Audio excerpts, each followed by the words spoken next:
figured we'd start with this. This is not a medical advice show. For medical advice, consult your own physician. Dr. Mike, Dr. Joe, to the microphones. Stat. Welcome to Off Call, the show where medicine gets real, raw, and ridiculously funny. Broadcasting straight from the front lines of Los Angeles hospitals, these two are here to share the stories you won't find in textbooks. Whether you're a pre-med dreaming of the white coat, a resident surviving on caffeine, or a seasoned doctor needing a good laugh, Off Call is your prescription for a dose of irreverent, no-holds-barred humor. So scrub in and let's dive into the wild world of medicine, where the stories are true, the laughs are real, and nothing is off limits. This is Off Call. Now your hosts, Dr. Mike and Dr. Joe. Nothing is off limits, huh? Nothing. Welcome to episode 6. Why did you wax your eyebrows? I didn't wax them. You begged for it, though. My angry wife did. We're having a little bit of a quibble, as married couples do. And I'm like, okay, I'm sorry. Can you wax my eyebrows? We got a show tomorrow. And then she took off a big piece right here. She's like, that's what you get. So if he looks angry, it has nothing to do with his actual... She was going to take off a whole eyebrow. And it was over a coaster. It's your problem, man. You're the one who fought that fight. We don't got to get into it, but let the record show. You lost. She moved my drink. Come on, man. You fight everything. Every mound is worth fighting for. I die on every hill. It's unbelievable. Yeah, I'm insufferable to live with. But anyway, I'm like, okay, can you just wax my eyebrows? Your wife's a saint. I'm like, okay, I'm sorry. Is it noticeable? Yeah, man, you look terrible. Let's do a close-up. Horrible, man. What do you think? Did she do a good job? She No. did a good job of messing you up. That's for sure. You should have used the coaster, and now you'll learn. And that's really what it comes down to. Well, this is my house. I could use a coaster if I want, or maybe not. She's not going to listen to this, I hope. She's not. Nobody's listening. That's the best Should we part read about some this. bad comments? That's the best part about this. We have another bad comment? Dude, the internet is a cesspool. Honestly, Ed, please come on the podcast. I would love to have listen you. To the last episode. Even if you come to hate on us and kill us, I would love to hear it. Honestly, you could beat us up. He seems like a nice guy. It's our first negative comment. He's a troop. We love our troops. Yeah, the last one was for the troops. This episode, Mexican Independence Day. That was yesterday. Was it? I thought it's today. I think it's yesterday. All right, well, I guess it's not Mexican Independence Day anymore. God. But anyway, yeah, we only got a couple other bad comments. We'll do a comment of the week. The comment of the week today. It's only bad comments? So that's what I'm saying. No, there's good comments. People want more. They're like, why are you guys late? I'm like, oh, that's pretty good. We're at 7 lives. Yeah. No, there were just a couple bad comments of when I put a clip on Instagram saying like you guys said don't get sick in July, and everyone's like, oh my God, let them like train and let these new students just leave them alone. I mean, it's true. Leave them alone. Yeah, we'll leave them alone. Train. Let them train. I was advocating for them. I'm like, just I'm my concern. My concern is for the people, for the patients, for the people who are under supervision of somebody who has very, very superficial knowledge. Yeah. I mean, yes, they're learning, but nothing's going to happen in July. It'll be fine. It's a joke. Yeah, it's a joke. But it's true. We shouldn't mess with these people who are training in July. Our comment of the week is from my mom. It's Joe's camera is blurry sometimes. Uh-huh. Let's see if Joe's camera is blurry. No, you just look really white. How does your mom know how to comment on these? She's smart. Yeah. My parents would never even know how to get on the internets and the YouTubes and the computers. Yeah. These lights are too harsh for your fair skin, Joe. Do you want to wear makeup? Let's just put some rouge on you. It's not gay. Just like I Put some blush. I don't mind it. Honestly, if you would do that for me, I would appreciate it. All right, Joe's gonna wear makeup next episode. I would love it. This would be the best part of the entire series. Is just watching me in makeup. We'd get more viewers. We're just gonna put more and more makeup on you every episode. Every time. Until you look like a clown. I mean, not too far from. So, people also wanted to know more about AUC. I went on the Reddit. They're like, we want to hear more. There's a lot of people going to Caribbean med schools. Good school. Good school. Is it? I mean, come on. You have to work really hard to pass the classes because what they're good at is failing people out. What they're good at is failing a class and letting them slide through, paying another semester, and eventually saying, hey, after all this money you've spent, you're not capable of passing the step. Do you think that's how they their have goal? high? No, not the goal. But it's just like the cherry on top. But it's there. It's there. There's a lot of people that leave the first week. I mean, you're at 90 percentile for step 1 passing. Yeah. On day 1, I can tell you right now, day 1 of our experience, we can be honest, there was not 98% of that class that could pass step 1. No, No, definitely not. No. So that's how it's attrition, right? That's how they get you to, it's to separate the serious from the not so serious. Yeah. So it's a great school. You learn everything you need to, and you become really qualified physicians. But the attrition is important. Yeah. I mean, people are also there. They're forced by their family, and they're like, I don't want to be here, and they leave. Not a lot of people. Not everyone fails out. Some people have other circumstances. No, that's not what I'm saying. Me. Yeah. And some people fail one class and have to stay the semester behind. That's not an issue either.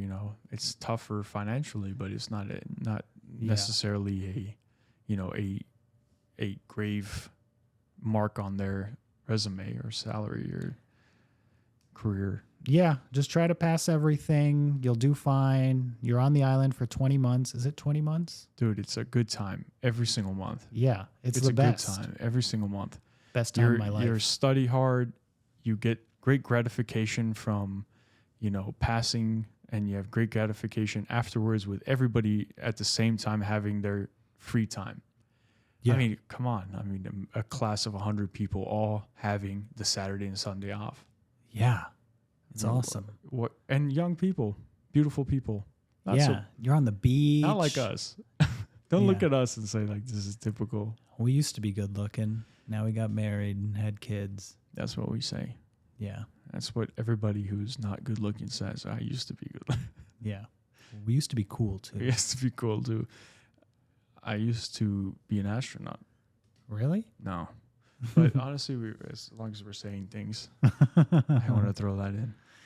Okay, so yeah, going to the island. If that's your means of getting to be a doctor, then just do it. Just go in full force, enjoy it, pass every class, and then you'll be off in no time. And then you're gonna miss the island. I'll say it before, and I'll say it again. The person you were in college, the 19-year-old you were in college, cannot define who you're gonna be in the future, and that's really what the issue is with American med schools, DO programs, Caribbean schools, and that's what differentiates you. Maybe you're just a little bit more serious later in life, and that's completely fine. But at some point, you have to hunker down and learn and be serious. And if that takes you going to a Caribbean medical school before you realize that, that's fine. Yeah, and there were a lot of older students there, right, like in 30s, even 40s. Yeah, we had a 45-year-old that started with us. I don't remember who that was.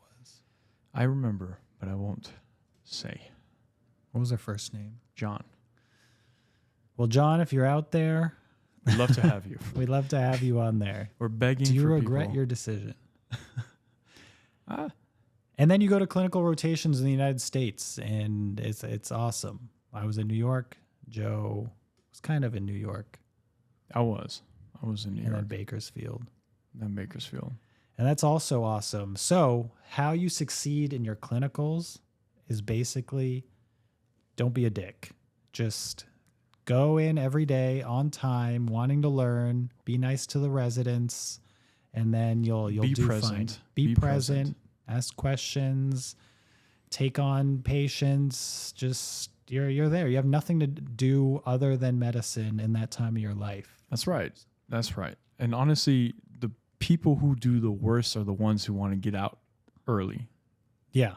Have you ever had, now that you're an attending, have you ever had like a med student come by? Recently. It was a favor to a friend of mine. He called me and he's like, hey, I have this friend of mine who's in med school who wants to get into residency. He's applying this cycle and needs a letter of recommendation, which should have been my first red flag.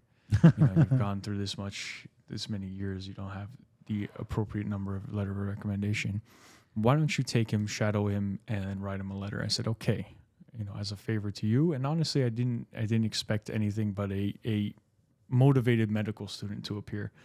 What I got was, does he look like a bitch? he did. He did. Yeah, so first thought was he did. That's good. Yeah, he came in looking like a bitch. So was he eager? Was he? No, it was the exact opposite. Like, not somebody who was looking for a letter of recommendation, somebody who was expecting a letter of recommendation. That's who I got. A med student who came in a couple times a week for an hour or two a day, even though you have a full day of work and missions, was not eager to be there. And I'm not eager to keep him. If you're ready to go, I'm ready for you to go too. And honestly, it was an eye-opening experience, because I don't think I'll do that ever again, is promise a letter of recommendation. Really? No. So he just wasn't present? That was the wrong way to approach this. What I should have done is said, okay, let him come. If he cares, if he's appropriate, then I'll recommend him, because I have an obligation to the field, not to patients, not to him. Yeah. And that was you learn. You learn. Do you think he needs to shape up, or is he not going to be a good doctor in the future? I couldn't say something that profound. But he can shape up. He has potential. Yeah, I couldn't say something that profound. And everybody's experience is different, and I saw him for a short period of time, so I can't really judge his character, and I won't make such profound statements. But when you're coming for rotations and your interest is to get a letter of recommendation, you should really try to push yourself. Be there, earn it, because the people who are writing those letters are very aware. Yeah. And my letters were all from people that I admired, and people that I worked really hard for, was there after hours. And I showed interest. Yeah, you just show interest and then you'll do fine. That's how you succeed in clinical rotations. It's important to know, like, your wellness is important, but there's a difference between wellness and like being there for 14 hours and being there for 2 hours. I don't expect you to be there for 14 hours. Yeah. Even half a day is fine for me, as long as you show interest. I don't want you to be there bored. Learn some things. Present some things. That's right. Yeah. Be involved. Try to gain something from it, and then show that you're actually interested in medicine and care. But yeah, I didn't feel that from him, and unfortunately, that's changed my.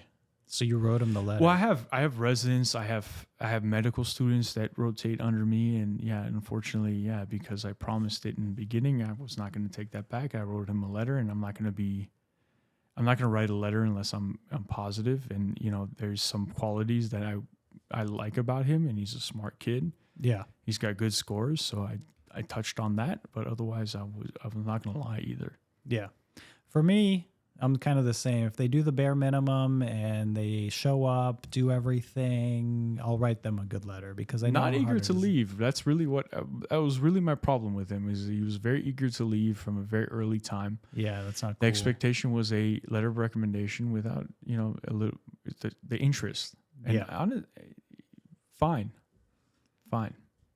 Yeah. And then leaving is another thing. Once your attending says you can go, you should go.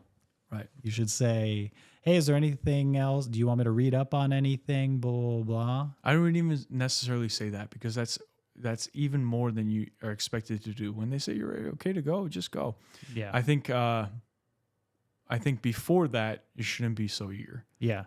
You shouldn't ask to go, I don't think.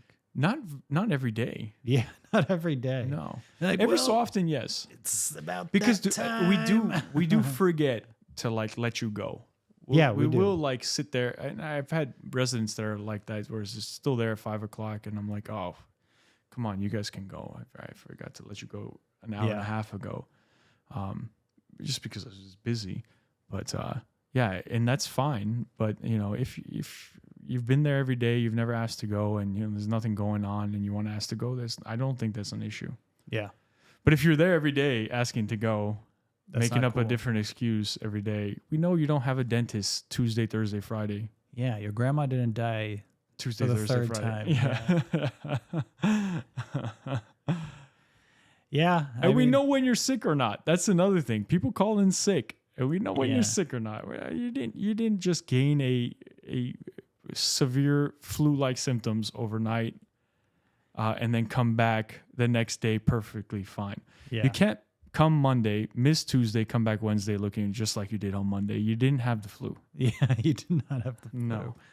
Yeah, you're talking to a doctor here. Yeah. I even go to work now really sick, and the patient's like, "Are you okay? I mean, like maybe you should lay down in bed. We should switch places." He doesn't even have to be sick for patients to think that. Yeah. One time I had a fever and I was sweating talking to a patient, and I'm like, "Oh my god, this lady's gonna know I'm like sick." And I left early that day. My colleagues covered me, but I'm like, I still go in. I try to do everything, because when you call in sick, the load is going to someone else, and you don't want that. It's kind of like messed up. So there's always a code of like, if you could work or do everything, let it happen. And then if you're really sick, the people will pick up the slack. And you should pick up the slack for other people, because we Yeah, pay you each never other know. back. That's right. Yeah. I had this one intern when I was a senior that I feel the same way. I probably shouldn't have gave like glowing reviews. I just wanted him. He was like phoning. He was probably a second year. And he was like phoning it in, like doing half-assed like presentations of patients and like not really going through it. When I'm a senior, I'm like, just give me a full H&P one time, just so I know you can do it. Right. He just like wouldn't do it. He had anger issues. He was like, he was like, oh my God, you're asking me to do it. Cause I was like the cool resident. I'm like, I'm cool, but Yeah, just that's like, what you want to be at all times. No. Cool resident, Mike. no, That's what you strive for. no. And I'm like, just give me a full presentation one time, just so I know you could do it in your assessment, that you're thinking of the right things and everything like that. You just like couldn't do it. He was all over the place. I'm like, just by the end of this rotation, just give me something where where you could do well. And then now he's a doctor. I've come to realize that that's why older physicians and older attendings don't have that same tolerance, don't have those same promises, because they've had these experiences. Mm-hmm. All right, yeah, you're trusting Yeah. too early, Yeah. Too early. I mean, he was whatever. dude. He It's was hard. moving. It's hard. Medicine is not easy, and I completely get it. If 1 week you're off, or 2 weeks you're off, even a month you're off, like you're just not in the mindset of, taking care of somebody else, because you're so worried about taking care of yourself, or, something's going on in your family. That stuff cannot be consistent. Yeah. That has to be once in a while. Yeah. The words. Those So- words. When you have residents now that are working, like do residents rotate through? And They rotate through the ICU. Yeah. Yeah. Mhm. And they're, for the most part, I'm impressed by, their diligence. Mhm. And then every so often, obviously, you're going to have the poorer residents, and you have the ones that shine. Yeah. You don't want to be the poor residents. You don't. Or you want to at least like correct the mistakes that you've been making, and then show up the next day like it's a new day, and we're gonna work and do that. You could always redeem yourself. I don't think some of these poorer ones will ever redeem themselves. I think they're Really? consistent. I think they're consistently poor. Yeah, I think that's every time I have an issue with a resident, I don't voice things very often because it's ICU. I don't expect them to be, absolutely I don't expect them to be fluent, Yeah. but engaged at least somewhat, right? Yeah. And when when they don't reach that at least standard of engagement, it's oftentimes that those are the same people that have not had engagement throughout their rotations. Yeah. It's not that one who's engaged in every single other rotation and then this one they decide not to be. And if that's the case, then that's perfectly fine. I mean, like I said, you can have months and weeks that you're off, but it's never that. It's always the same thing. Yeah. How do you deal with procedures with new residents? I let the ones who are engaged actually try. Yeah. Yeah. You have to pass down skills. You have to pass down procedures. That's how I learned them. Yeah. They have to learn them too. Yeah. So you always get patient family consent before you do that. But I also make sure that they're very well aware of the steps, have seen it before, have seen it before again, and then are able to dictate it through before they even do, the next step. Hey, I'm about to inject, lidocaine, and I'm standing there and watching. It's not like I don't know what they're doing, but I want them to, be able to, verbalize it. And I'm completely okay with that. Even intubations, which is like, some of the more acute procedures, I'm okay with as long as families and patients are okay with. And those are for the stable intubations, more stable intubations, not the ones that are like saturating 72% prior to, and like they're getting bagged and and then their pressures are dropping and maybe their heart rate is dropping a little bit. Then I'm not putting residents in that situation. But some that you can see are not necessarily protecting their airway, but very much breathing, ventilating, oxygenating. But we're intubating for a low GCS. Those ones, I find that residents are very well capable of taking their time. Do you have residents that just completely mess up? I mean, yes, almost every single one. Yeah. Yeah, but not like harmful because I'm there. Yeah, they intubate the esophagus. Yeah, and again, I'm there. And Yeah. anytime I intubate with a resident, it's with a some sort of videoscopy. You don't let them do direct? No, I only do direct by myself. I don't let them do direct. Never have I have. CMAC, McGrath. I love the McGrath. That's my favorite one. Yeah, those two, you can use DL technique, and that's kind of why I like those two. You can use the DL technique so the residents can kind of get used to that DL technique. But also I'm able to see where they are. Yeah. Yeah. There's also ET tubes with cameras on the tip. Oh, I haven't seen that. Yeah, those are fairly new. We had them during fellowship, and that was another resource we use for teaching. Not for like an attending level, anesthesiology or anything like that. Don't use those sort of ET tubes, but it's great for teaching because it's where you are. I never seen the tube with a camera. I just The use tube has a the camera on the McGrath. end, with a little fiber optic light.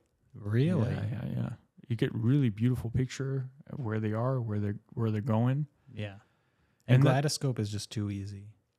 And the same mistakes. So that's the thing. You can predict every resident's mistake because they all make the same mistake Yeah. the first couple of times, right? I'm not saying every resident's bad because there's a lot of residents that do really well with procedures. Yep. But the mistakes seem to be the same every time, and I always coach them through before they start that don't tilt back, don't go too anterior, and they'll still do it. Yeah. It's just natural. Have you ever had anyone crack their teeth? Yeah, Oof. yeah. That's the worst. I've done it myself too, and it's terrible. I had a cancer patient who was very emaciated, whose teeth was already like rotted and malnourished, and really probably would have been better without the tube whatsoever because she eventually died. Yeah. A couple of days later, stage 4 cancer and untreatable and nothing. She's like, but what'd you do to my teeth? Yeah. No, it was, it was life or death. And, her tooth cracked without very much force. And honestly, it wasn't from, I don't think it was from technique. I think it was just like your teeth were just that fragile. But I've had it happen to me. I've had it happen with residents before in the past when I was in fellowship, but never as an attending. Mm-hmm. Have you ever had anyone place a central line in the carotid artery? I actually had in fellowship. They called me twice in a week because our cardiology fellows also are somewhat or fully critical care trained. So they're expected to actually. I mean, obviously, a cardiologist, they're expected to be able to Selinger technique into any vein or artery. Mm-hmm. Obviously, not the carotid, but. I had in 1 week 2 calls from the cardiology fellows saying the same guy first put a central line in the carotid, mm-hmm. and then a few days later put a dialysis catheter in the carotid. Oh. Yeah. Terrible. Yeah. Terrible. And both times I said, you need to let vascular surgery know. Mm-hmm. And then when they called back and said vascular surgery, hung up on me. Oh, no. I said, okay, you need to take it out and then put pressure on it for an extended period of time, particularly that HD catheter. Yeah. So when I went around to do my rounds and stuff, I stopped by the patient, stopped by him, and it's just blood everywhere. And I told him, you need to hold pressure for longer than a few minutes. This is like an hour-long pressure, hour and a half pressure. Stand there. Take your time. This is not something and you have to be a little bit more proximal to where you poked from the skin. Yeah. Like you're standing, you're holding the site at which you poke, but you're where you actually entered the vessel is far more proximal. Yeah. So after I taught him that, I put on Harry Potter and I said, once Harry Potter finishes, you can let go. He was watching it while he was holding pressure. Yeah, he watched it. I mean, Busted. Joe doesn't know what I have on my hotkeys that's pretty right good. now. That's pretty good. Yeah. You're getting some good ones. All right. I'm going to get some good ones. Don't worry. Okay. So back to the island. Joe's going to be on his phone right now. When we, they do some training on the island of like placing IVs and stuff, but I haven't placed an IV since residency. On the island, we paste IVs in each other. Yeah. That's how we learn. Oh yeah. And I went through and through on someone. Oh man. I'm like, I torturous. I turned that catheter in somebody's subcutaneous tissue when I first tried it. no, it's the worst. And then we learned how to suture on the island. Yeah, and honestly, I still use those suturing techniques to this day. Yeah. It's pretty good on there. So, I mean, we get a lot of questions of like, what's it like at AUC? They do have a lot of resources and they'll teach you anything you want. You just got to be involved. And when we were on the island, we had professors at even Johns Hopkins. We had a professor that was from Johns Hopkins. We had an immunologist who was one of the pioneer immunologists, actually incredible research on, I think, T cells, right? yeah, something like that. They Yeah, just want to just vacate. They pioneered. just come to teach medicine and live on a beautiful yeah, that's island. right. Because it has nothing to do with the fact that it's half of it is because I'm on a beautiful island living a glorious life. Yeah. I mean, imagine that. I think I'm going to do it. Do the small groups. You're not. You have family here, man. You're not going anywhere. When I'm an empty nester, I'm just going to go there, go to all the best party spots. Where was your favorite place on the island to party? Oh man, wherever you were. Yeah, it was wherever we went. I mean, it wasn't. We had a group of about eight people that we were very close with, and we just had fun. If it was at each other's houses, we had fun. If we were at a bar or a club, casino, wherever we were, we had a great time. Definitely not a particular place, but always with the company. Yeah. That's what's going to change your experience. I'm not going to tell you to go to this bar because it's going to change your life. You need to find your group. You need to find your friends. Exactly. I mean, we're still family to this day. A lot of us are, Yeah, and we're gonna have them on the podcast. A couple of them are coming. all of us have kids now. I know it's the worst. Don't have kids. Just kidding. But we all want to go to back. It's true. I mean, we went. Every single one of our friends were single Yeah, when we started, yeah, and then married soon after residency, soon after med school. Some of them, and then after that, I mean, every one of us have kids. one of our friends got someone pregnant on the island. That's right. Yeah, Living a beautiful, happy life with 4 kids now. I thought they had like 9 kids. They just keep multiplying. It might be 9. It might be 9. Yeah, all boys. Oh, boys, yeah. Yeah, You know what's funny is he is one of 4 boys himself. yeah, So he only has Y. yeah. And now we keep making fun of him. He went back to fellowship to do cardiology. After years of internal medicine outpatient work. Yeah, his wife's a pediatrician, so he is She's back. in psych now. Oh, Pediatric really? psychiatry. Oh, She I did didn't know that. fellowship and she's doing that. Yeah. Why would he just go back? He's a educational pursuit guy. He's a reader. Yeah. I think he wanted to be a radiologist.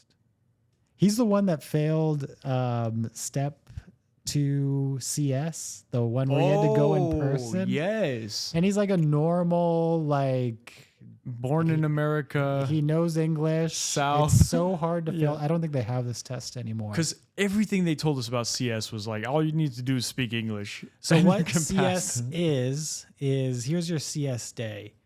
It's a board exam, but it's in person, and there's patients that are actors, and you go in there, and they're filming the whole thing, and you go from room to room, and you see these patients. They could be there for anything: a broken bone, they could be sick, or You whatever. start by reading a little like paper chief complaint and then basic physical. And then you walk in and you just do your questions and you do your like superficial physical exam. And then from there you come up with diagnosis, differentials, and some bit of a plan. Yeah. And the idea is like, hey, you have a thought process. You don't necessarily have to be right, but the process has to be at least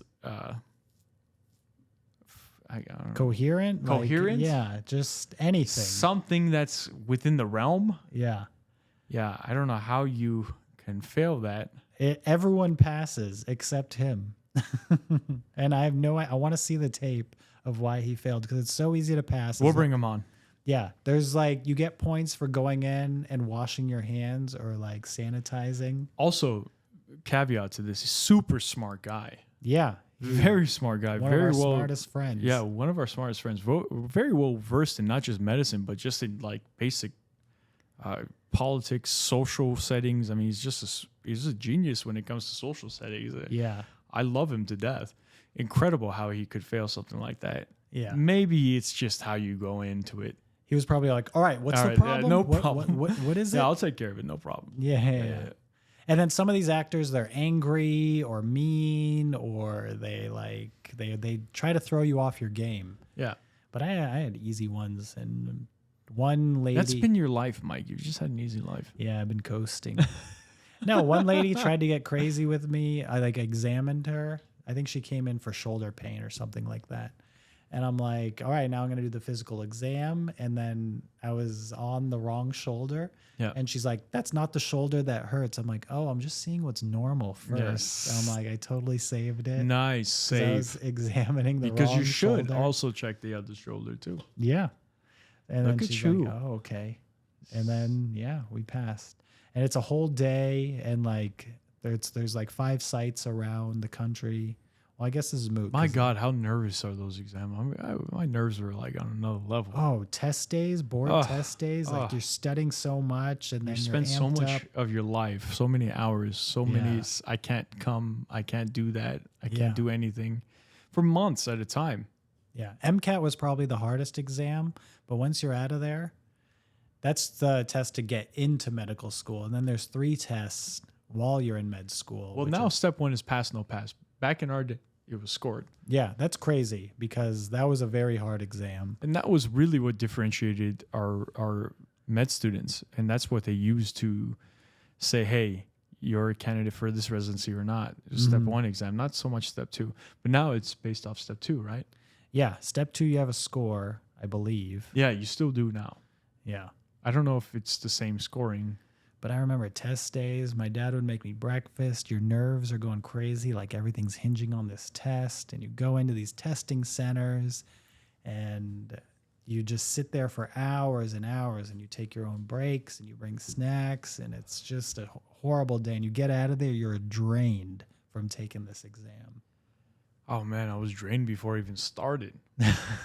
Yeah, well, that's not a good way I to go highly in. recommend not studying the day before the exam. I highly recommend that's the day you do nothing.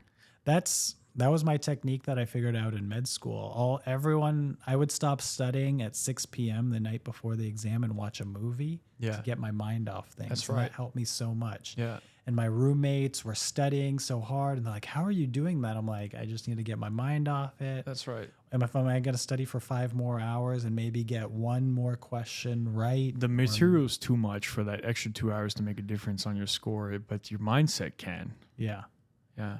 Do whatever works for you, but I highly recommend, especially if you're a nervous person, is shutting it off. Yeah. Just, you need to go in calm. Stress doesn't let you think straight. I wish we were funnier. I know. We could talk about the drama at AUC right now. Let's talk about drama at AUC. Let's talk about something The less. power has been going out nonstop. One of the generators on the island. Really? Right now? Yeah. Oh. The one of the generators on the island is not working. So there's What about the anatomy blackouts. lab? That's just like a... So people are like without power for extended periods of times, and then they're like saying, "We didn't pass the comp because we didn't have power on Beer's this island." getting warm. Yeah. And it's like Lord of the Flies there. Oh, yeah. I didn't pass the comp because the power went out. Yeah, exactly. I mean, I guess. I know. And then there's like this message board or there's a way to communicate between all the students. It's called like Yak or something like that. And then the deans were impersonating students saying like, "No, it's great here." and That's something awesome. Like that. They're like, "That's a dean on there." And they figured it out. And there's like a coup and there's like a That's so new good. dean there. It's really crazy. Oh, my God. That is Lord of the Flies. Yeah. That is nonsense. So they're not even Is going that true? So I think the campus has its own generator, but everyone that lives off We're campus, about to get sued because we're just... whatever. Yeah. Everyone off campus doesn't have powers for like 6 hours a day, and it's hot. They don't have air conditioning. Oh, that's and horrible. it's like they're like, "We can't study in these conditions." And then there's the other side on Reddit. I learned this all on Reddit. They're like, everyone's just being like, they're just complainers, and Yeah, right. they weren't going to pass the comp anyway. Anyways, right. So the comp is the exam you take to get off the island before you take step 1. So what have they done to rectify? So GB is the electric company on the island, and Yeah, they're yeah, like yeah, yeah. they were working around the clock to build this new generator, and I think the school itself has its own generator, so everyone's They have been gas generators. been coming to campus to do their work and everything like that. Oh. That's it. That's the drama. At But what AUC. about the comp that they, So people didn't pass, and they're like, "It's because I couldn't study," and so they want like their money back from the school. It just I feel like it's them trying to find an out to why they didn't pass the comp. But I'm on their side. You would be on their side, I mean, anything. anything. But passing the comp was one of the greatest days ever. It was the best party after that. Yeah, that was the end of the Yeah. end of the biggest stressful time. Step 1 was not as stressful as comp. Yeah. I think we talked about it before, but I thought I did bad, but I actually did well. And I was moping around. I didn't want to party with anyone until we got the scores back. It's just mopes around. It's just baseline Yeah. as a moper. I'm just a moper. The mopes around the hospital. Yeah. If we all went back to St. Martin together, all our friend group, Yep. where are we hitting up first? It's got to be a beach, I guess. I think it would be Mullet Beach. Yeah, I think it would be the beach. Best beach in the world. It's the beach right next to campus. After every block exam, we all hang out there. You can drink openly. You can go swimming. We played football a bunch on the beach. I don't think I've been to a more beautiful place, or I absolutely don't have the memories at another place Yeah. that I do from Mullet Beach. Yeah, it was the best place. Oh. And then we're going to get Hong Fo wings. Wow, I can't believe you remember that name. Are they still there? I don't know, but the best. We used to It's eat a wings Chinese with our food kids. place. Yeah. It had spicy wings. Oh, And we would just oh. order plates and plates of this and go Yeah. to town. Yeah. Joe, there was a rib night on the island. I've never seen anyone eat more ribs Back than in this those guy. days, I used to be morbidly obese. Not more. He was just jolly. And this guy, it was all you could eat or ribs. Yeah, I used to stop out of pure embarrassment. Yeah, he was just he would still eat. He was like, I want to eat more, but you guys are making fun of me, and I'm not going to eat any more. It was literally like 5 cows worth of ribs. It was inhumane. Yeah, I know. And they're like, Joe's back. We need to get more ribs out of here. They hated me.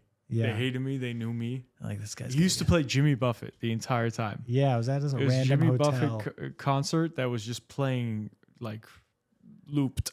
Yeah. That hotel had a pretty bad horror story. What? You didn't hear about that one? No. It's possible it's not true, but it probably is. It's probably true. It's probably true, but possible it's not. This is the drama. But there was a hotel guest that was killed with a chainsaw. Really? Yeah, at that hotel. Wow. Yeah, What led up to that? it was some involvement. There was a pretty strong gang presence as well as mafia presence in Mullet and that whole area. Yeah. Because there's a And it casino was- there. Yeah, and it was a dispute. Mm-hmm. Don't know the details of it, but chainsaw murder, I can't imagine. Wow. Yeah. So where's the best place to live on the island? I lived in Puerto Cupocoi. Beautiful, Yeah. magnificent, comfortable. Just none of the, you're not roughing it. Yeah. Let's put it that way. It was like a luxury condo. Yeah. If anything, I've never lived in a more beautiful place in my entire life. Still to this day, it's the best place I've ever lived. Yeah, you got a view of the bay. Ocean, People can pull up their yachts right to their condo. beach pools, Yeah. gym. I mean, underground parking. Forget about it. Yeah. German windows that were like in They could- force for like Hurricane Yeah. 5 winds. You could survive the hurricane. I was in Simpson Bay. Yeah, you had Which- the best place of all of us, and this is not something I can even recommend because it's probably Yeah. only one that you Yeah. can rent, but that was the place. We had a house on the beach, me and my roommates, and it was an old house, but we definitely weren't ready for the hurricane. There was like water coming in under our doors and everything like that, but we were right on the water.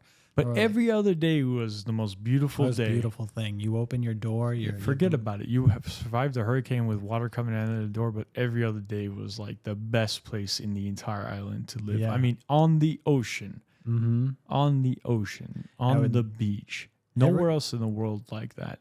Every day at 4:00, it was me time. I would exercise. I would run on the beach, take a kayak out. I would go It was snorkeling. private too. It wasn't Yeah. like there was tourists or anything there. Yeah, it was no just one you on my beach. And I would, on my beach. Look at this guy. Listen to this guy. I know. Yeah.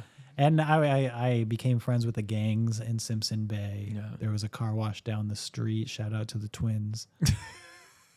They hooked me up. I think we told the story. My bike got stolen and they brought it back. It was my motorcycle, not a bicycle. And they brought it back and they looked out for me. Our landlord told them, like, look out for these med students. Like, don't mess with them. And like the old gang member was down the street and he was cool with us. Yeah, but you guys weren't that cool. No, we weren't. They just didn't mess with us. No, you guys were pretty cool.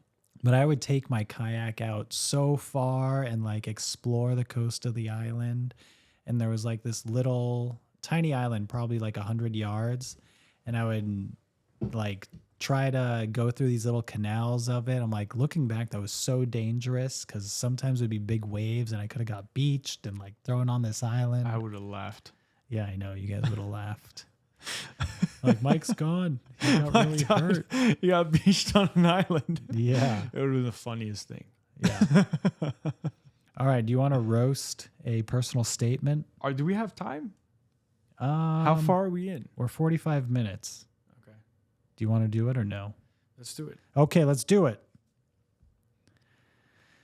Okay, this is from, let's see what they said. He or she, so I can use the right pronouns. She. She's like, hey, please roast my personal statement.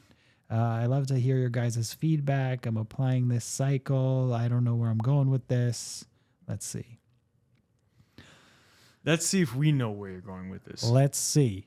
I had the unique privilege of knowing my desired specialty when entering medical school, thanks to life experience following my 2005 bachelor's degree. Do you think that's a good hook? Not yet. No. There needs to be something that just draws in the reader right there. Truthfully, I was afraid to pursue medical school in my 20s. My interests were so diverse it felt impossible to choose what I wanted to be, and be for some reason is in quotation marks.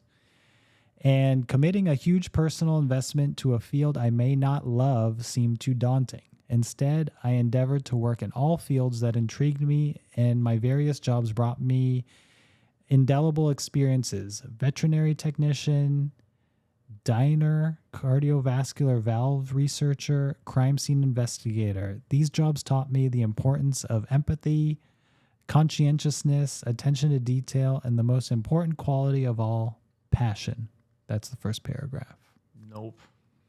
It's all over the place. I think there needs to be a cohesive things. And I wouldn't say like starting out, you don't know. First three sentences were filler. The Yeah. last sentence was like trying to throw in what you've done, your experiences, Yeah. without any sort of There needs to be some elaboration. cohesiveness. And I don't think you should start out by saying, I don't know if I want to be a doctor. Well, it's also okay, fine. You can Unless she start that, saves but it. that needs to be first sentence most, but not Yeah. 3 sentences of it. Okay, it wasn't until the week I turned 30 that I found the career that ignited my passion. The medical examiner's office was fast-paced and dynamic with mentally challenging and stimulating cases. It had been on my dream job shortlist as a kid, born from the love of solving crimes with my dad and an investigator and examining things under my birthday present microscope. And then Just glancing over a lot, yeah, there's a lot of run on. but just glancing over things that you can just elaborate a little bit on. I Yeah. don't think you should just glance over such. I mean, just pick one thing and kind of stick with it, elaborate on it. Yeah. Your personal statement is not supposed to be your entire resume, not everything you did. It's supposed to be like more important things that you can elaborate on in one page. Yeah, they have your CV. This is really to know who you are as a person. Yeah. All right. I was excited in a way that I could not recall ever feeling for a job, especially at 5 a.m. as a self-proclaimed night owl. I wanted to be there, she said Long's hour, meticulously examining and excising specimens and recording findings, semicolons, sore hearts and backs that were worth it. I have no idea what that meant. This obviously needs another read through or someone by a professional. The office was filled with welcoming doctors with a propensity for teaching whose contagious enthusiasm for unusual pathologies would halt all proceedings in a huge autopsy suite so everyone could observe. I don't even know where we I don't know where we are. No. I don't know where we're going. And it's nothing personal to you. I'm sure you're brilliant and a good person, a good human being, but I don't know where we are. I had no idea where we started and how we got here. Yeah, I have no idea what setting we're even in right now. Yeah. We're autopsy. I guess. I raced after my mentors from the suite to the microscope room, watching them zoom around histology slides to glimpse the answers sought in fighting kinetosis to learn why. Imagine the distinction I felt when these same extensive trained physicians sought my opinion for complex cases and openly encouraged me to become a pathologist. They wanted me as a colleague and their inspiration, coupled with my newfound passion, charted my course to medical school. Okay, so she wants to be a pathologist. That should be a little bit earlier. I guess if she's only applying for pathology, maybe they understand that this is where she wants to be. Telling other students I love histology during class made me an outlier, but they seemed a lifetime younger, and I could not disclose certain delicate topics that made me love forensic pathology as well. I find beauty in careful incisions, stains, patterns of cells, even the wear whiff of formalin.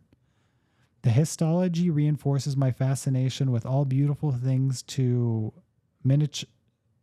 from miniature to microscopic, from my professional life to my artistic endeavors. My creative outlet passion project is a series of parody dioramas of life's trivialities embodied by a 1974 Batman action figure. Are you following? I'm trying. I meticulously craft each miniature out of polymer clay, studying the life-size version while sculpting. Okay, I guess she sculpts dioramas. Each diorama component, the background, the account treatments, and sundries of daily life, the body language conveyed through endless toy repositioning, is scrutinized and chosen for the scene I photograph and force perspective.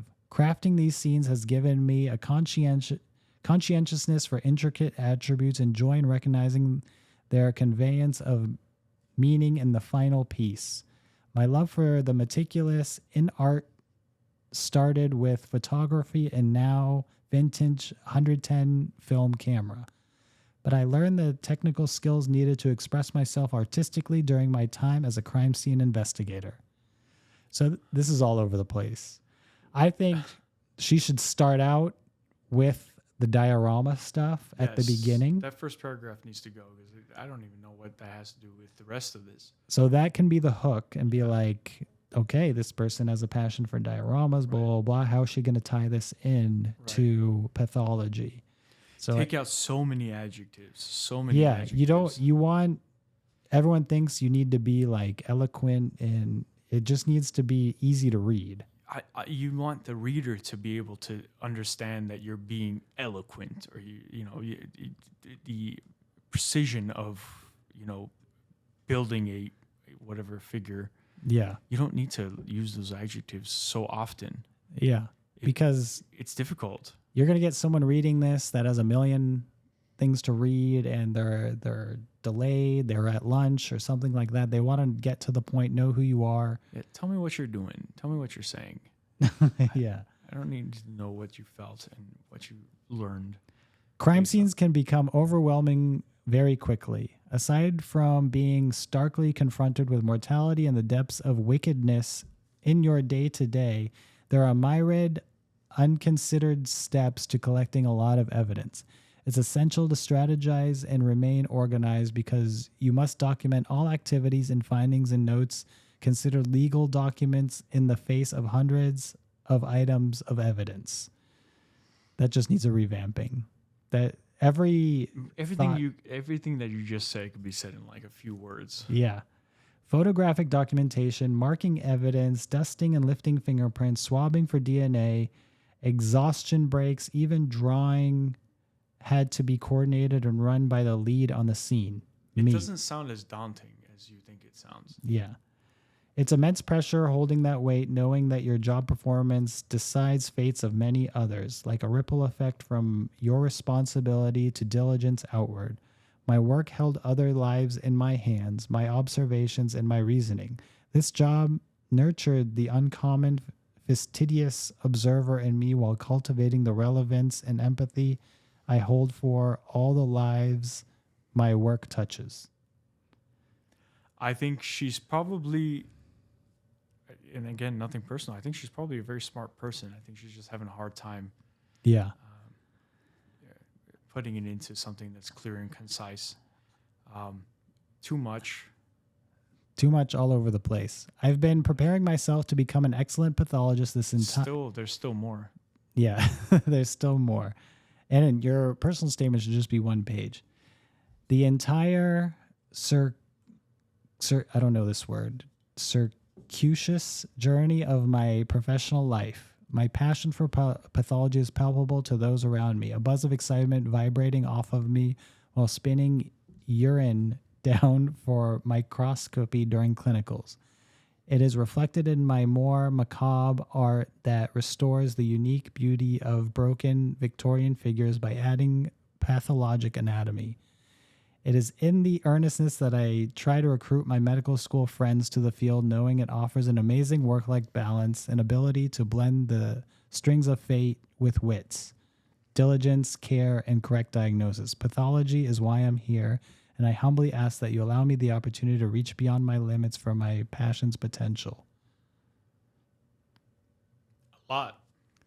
It's a lot. It needs a lot of work. You just need to have a concise view. I think start with the dioramas and then tie that in, and half of this... Exclude a lot of the details of what you were doing. Yeah. Show your passion through the dioramas and tie that into pathology. Get someone professional and hire them to do this personal statement all over again. Yeah, I think you know what you want to say. It's just not coming off here. Yeah. It won't hurt you. It won't hurt you. I don't think anybody will read this and say, hey, this is not a good person, or this is somebody that... It's just somebody who's just not clear and concise in a personal statement. It's not somebody who doesn't have experience or somebody who's not worthwhile of having to your residency. I just think it's like something difficult to read. I would read that entire thing and say, I have no idea. Let's just go by the interview, because I have no idea what you said. Yeah. I think it needs a lot of work. Back to the drawing board, kind of restructure it, be more eloquent, not eloquent, but... Less on the details of what you did, more on the, what you've learned. Yeah. Less adjectives. How you made an impact. Significantly less adjectives. All right, that's all the time we have today. This has been Off Call, the show where medicine gets real, raw, and funny. Dr. Mike, a hospitalist with a knack for internal medicine, and Dr. Joe, the intensivist who's always in critical condition of cracking jokes. We hope you've enjoyed the show. If you did, make sure to like, rate, and review. We'll be back soon, but in the meantime, hit us up on Instagram at offcallpod. And for questions or comments, send an email to offcallpod@gmail.com. See you next time on Off Call. This is not a medical advice show. For medical advice, consult your own physician.